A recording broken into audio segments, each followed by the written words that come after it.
উফ, যা গরম পড়েছে! এই গরমে সন্ধ্যের টিফিনে চাউমিন এগরোল দেখলে গরমটা যেন আরও বেশি লাগছে। তাই কালকে সন্ধ্যের টিফিনে একটু শান্তির খাবারই বানিয়ে নিয়েছিলাম।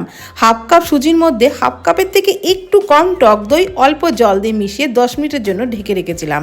10 মিনিট পর ওর মধ্যে পরিমাণ মতো লবণ, গ্রেট করা আদা, গ্রেট করা কাঁচা লঙ্কা আর একটু হিং দিয়ে খুব ভালো করে ফেটিয়ে নিয়ে ওর মধ্যে দিয়ে দিলাম সামান্য খাবার সোডা। আবারও ভালো করে ফেটিয়ে কড়াইয়ে সাদা তেলের মধ্যে বড়াগুলো ভেজে নিচ্ছি। আর ততক্ষণে বেশ অনেকটা পরিমাণে টক দই আরেকটা পাত্রের মধ্যে নিয়ে তার মধ্যে একটু সাদা লবণ, বিট লবণ, চিনি, ভাজা মশলা, একটু চিলি ফ্লেক্স দিয়ে খুব ভালো করে ফেটিয়ে নিলাম।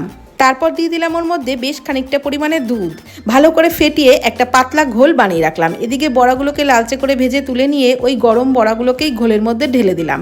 10 মিনিট মতো ভিজিয়ে রেখেছিলাম। ওপরে দিয়ে দিলাম একটু ধনেপাতা কুচি আর টেস্টটা আরও একটু বাড়ানোর জন্য তড়কা প্যানে সাদা তেলে দিয়ে দিলাম শুকনো লঙ্কা, গোটা জিরে, একটু হিং আর কাশ্মীরি লঙ্কার গুঁড়ো।